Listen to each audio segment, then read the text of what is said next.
Le premier calcul qu'on va faire, c'est un que vous connaissez déjà, c'est la moyenne. Alors vous êtes déjà habitué à faire des calculs de moyenne, par exemple avec vos séries de notes. Quand on veut faire la moyenne de notes, on additionne toutes les notes et on divise par le nombre de notes. Alors la moyenne d'une série statistique est donnée par m égale. Alors déjà, première notation, la moyenne, plutôt que de la noter m, on la notera x avec une barre dessus.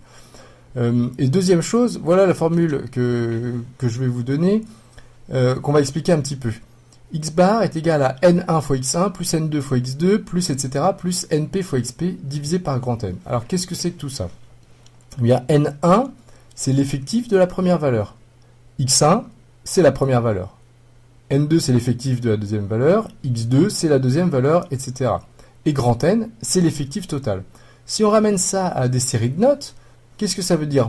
Plutôt que d'additionner toutes les notes et de diviser par n, on va compter les notes qui se répètent. Par exemple, si dans votre moyenne de notes, vous avez eu 4 fois la note 12, plutôt que de faire 12 plus 12 plus 12 plus 12 plus 12 4 fois, vous allez faire 4 fois 12. Si vous avez eu 5 fois la note 13, plutôt que de faire 13 plus 13 plus 13, etc. 5 fois, vous allez faire 5 fois 13, etc., etc. Voilà ce que dit cette formule, et on divise par grand N.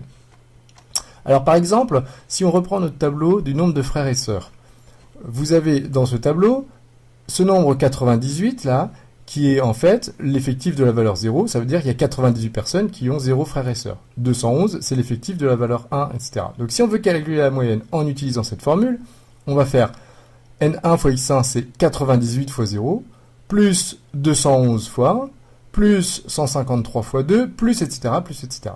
D'accord? Et on va diviser par l'effectif total qui est 607.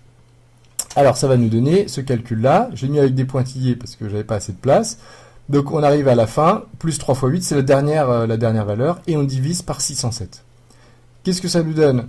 Eh bien ça nous donne 1056 divisé par 607. Si on fait ça à la calculatrice, on trouve 1,74.